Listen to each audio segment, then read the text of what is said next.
They said, just pay the minimum. What they didn't say was that the minimum was a cage. Lauren sat at her kitchen table, her laptop screen glowing against the dim evening light. The same familiar number stared back at her, $8,423. She took a deep breath, clicked Make a Payment, and entered $95, the minimum. The confirmation screen flashed, Payment received. Next payment due next month. Then, without realizing it, the same cycle began again. Lauren was 29, a nurse living in a small apartment in Dallas, Texas. Her life wasn't glamorous, but it was stable, or so she thought. Her credit cards had always been her safety net. When her car broke down, when medical supplies weren't covered by her job, when her younger brother needed help with books, she swiped, always telling herself, I'll pay it back soon. Before we continue, tell us where in the world are you watching from? If you're enjoying these stories, make sure to hit subscribe, because tomorrow's episode is absolutely mind-blowing. But soon became someday, and someday became years.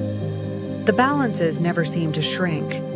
Every month she paid on time, yet the numbers refused to move. She wasn't reckless. She was doing what the bank told her to do: pay the minimum, stay current, maintain good credit. But behind that illusion of responsibility was a trap designed to keep her in debt forever. One night, exhausted after a 12-hour hospital shift, Lauren opened a new statement. Out of her $95 payment, $87 went to interest. Only $8 had touched the principal. She stared at that number for a long time.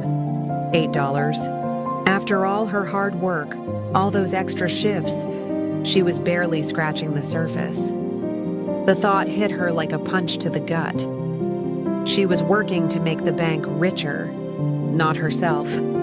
The ticking of the clock filled the silence of her small apartment. She realized she wasn't just in debt.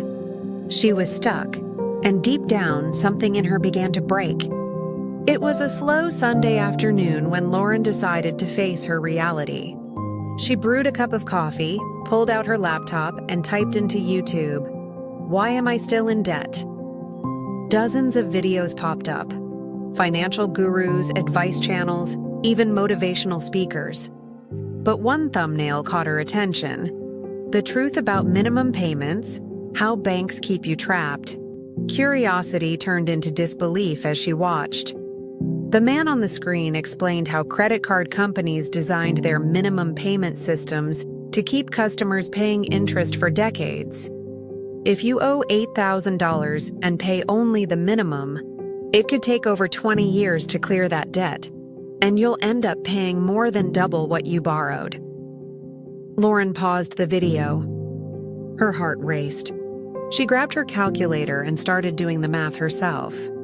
The numbers didn't lie. All these years, she had been fooled into thinking she was doing the right thing. She was the perfect customer, consistent, reliable, and profitable. That realization stung more than the debt itself. She wasn't just fighting numbers. She was fighting a system designed to make her lose. That evening, Lauren made a promise to herself: no more minimums. No more blind payments. If she was going to get out, she'd do it on her terms. She opened a fresh page in her notebook and wrote down every debt she had. Credit card 1, $2,300 credit card 2, $3,800 credit card, $2,323.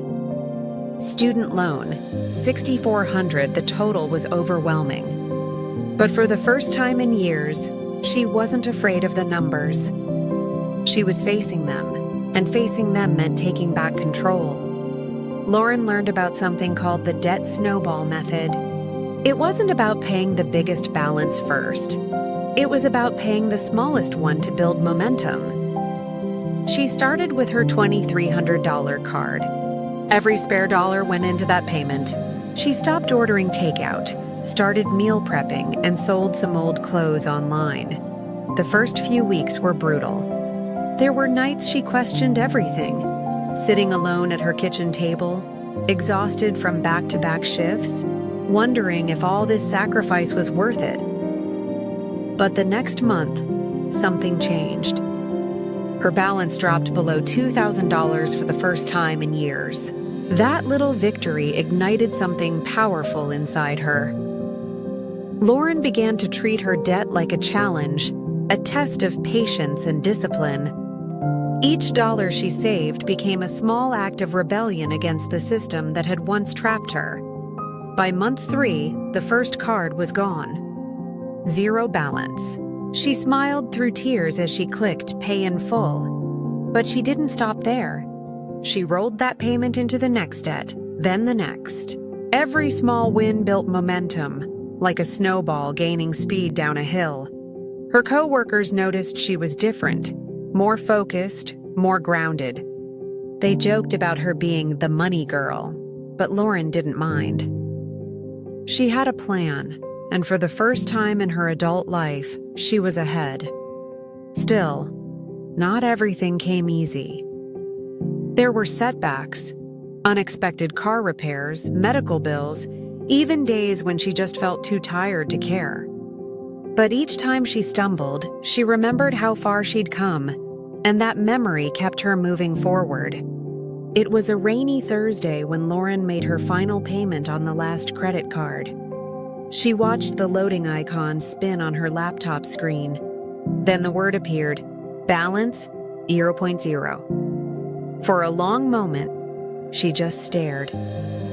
Her chest tightened and she let out a shaky laugh. It didn't feel real.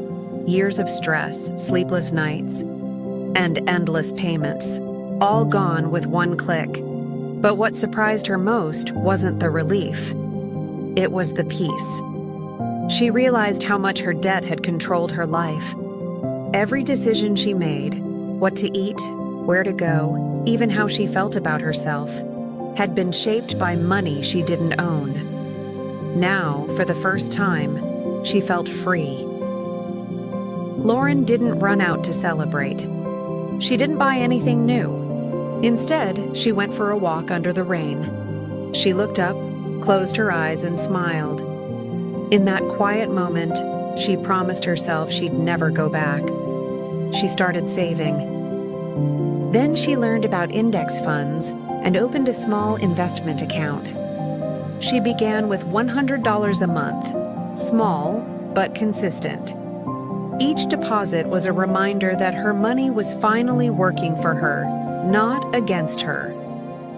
Lauren's story spread quietly among her friends.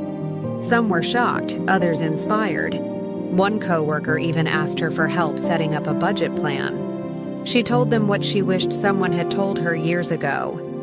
Paying the minimum isn't progress. It's permission to stay stuck. The banks weren't evil, she said. They were just playing their game. But now she was playing hers, and winning. Lauren's credit score climbed from 620 to 745 within a year. She had no debt, no anxiety, and a small but growing savings account. One night, she opened her old notebook, the one filled with debts and balances. She smiled and wrote a single new line at the bottom, "Freedom achieved." Then she closed it for good. Her journey wasn't about luck or high income. It was about courage, the courage to confront her mistakes and take control. As she sat on her balcony, watching the city lights flicker, Lauren thought about how many people were still where she once was, trapped in the illusion of minimum payments. She wanted them to know what she had learned the hard way. Freedom doesn't come from earning more. It comes from understanding what you already have and choosing to fight for it. Lauren's story isn't just about debt. It's about hope and the belief that no matter how deep the hole, there's always a way out. One payment, one choice, and one brave step at a time. Up next, 2 more incredible stories are waiting for you right on your screen. If you enjoyed this one, you won't want to miss these. Just click to watch and don't forget to subscribe.